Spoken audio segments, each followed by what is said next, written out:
ये आदमी अमर यानी इमॉर्टल था। कड़ी ट्रेनिंग के बाद इसने वे सारी विद्याएं प्राप्त कर ली थी जो एक आदमी को अमर होने के लिए चाहिए, लेकिन फिर भी उसके गुरु ने उसे आश्रम में झाड़ू लगाने को कहा। एक दिन आश्रम की सीढ़ियां साफ करते समय उसके पास कुछ लोग आए। उन्होंने बताया कि उनके पिता बुरी तरह बीमार हैं। आदमी ने उनकी बात सुनकर तुरंत उन्हें एक खास जड़ी बूटी की दवाई दी और कहा कि उसे पीने से वे दुरुस्त हो जाएंगे। शहर जाकर उन्होंने अपने पिता को दवाई पिलाई और ठीक वही हुआ जो उस आदमी ने उन्हें कहा था। उस पल उन्होंने कसम खा ली कि वे सदा उस आदमी के आभारी रहेंगे। लेकिन अब समय आ गया था एडम को अपनी शक्तियां सही जगह उपयोग करने का। एक दिन गुरुजी उससे कुछ ऐसी बात करते हैं जिससे एडम की दुनिया पूरी तरह बदल जाने वाली थी। और तुम्हारे पास अब सारी पावर्स है क्योंकि तुमने पिछले 10 सालों में खुद को दुनिया का पहला लिविंग इमॉर्टल बना लिया।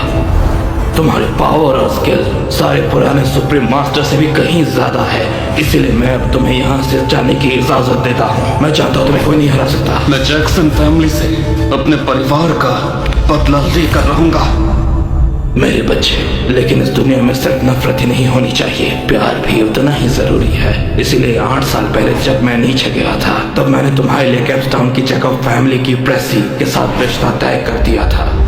इसलिए उससे मिलकर तुम शादी कर लेना। मास्टर, आप शादी के पंडित कब से बन गए? चलो, शादी भगवान का आशीर्वाद होता है, इसका मजाक नहीं बनाना चाहिए। और सुनो, प्रेसी बहुत खूबसूरत और समझदार है, ऐसी बीवी मुश्किल से मिलती है। मास्टर, आपकी बातों से लगता है कि आप कुंडली मिलान कराते हैं। बदमाश, रुको। अपना वादा पूरा करने के बाद याद रखना, तुम्हें अपनी सुप्रीम पोजीशन की जिम्मेदारी भी उठानी है, दुनिया की मदद करनी है और सबको बचाना है। आप फिक्र मत कीजिए, मैं सब याद रखूंगा। अलविदा।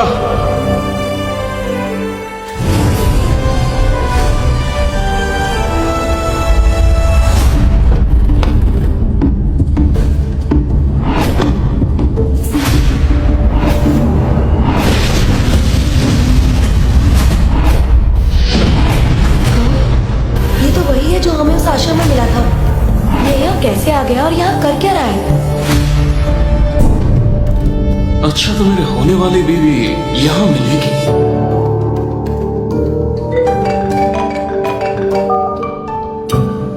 हेलो, हाँ मैं आ रही हूँ।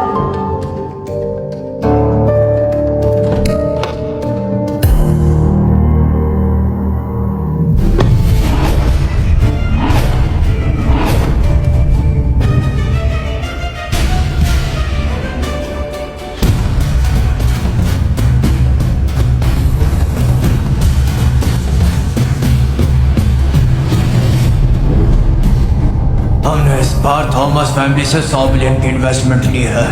अब हमारी चेकअप फैमिली टॉप पर होगी, थैंक्स टू पर्सीज बॉयफ्रेंड फ्रेडी। ओह, तो ये फ्रेडी ने किया। फ्रेडी तो वैसे भी थॉमस फैमिली का वारिस है और जब वो प्रेसी से शादी करेगा तो हमारी फैमिली भी इस शहर की सबसे अमीर फैमिली बन जाएगी। इस पार्टी में ये लड़का कौन है? हेलो, मेरा नाम एडम है और मैं यहाँ शादी करने आया हूँ। इसकी शादी?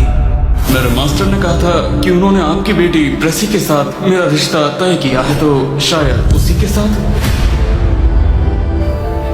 शादी का रिश्ता तुझसे? सोचा भी कैसे तेरे जैसे जंगली से शादी करूंगी? मैं कोई जंगली इंसान नहीं हूँ और न ही कोई बाबा टाइप हूँ। मैं केवल अपने मास्टर के कहने पर तुमसे शादी करने के लिए आया हूँ। ये सिर्फ और सिर्फ उन्हीं का फैसला था।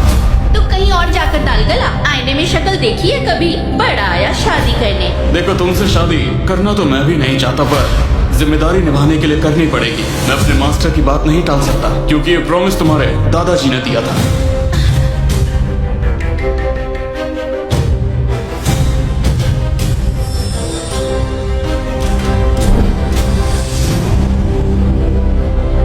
ये तो सच में दादाजी का साइन किया हुआ है।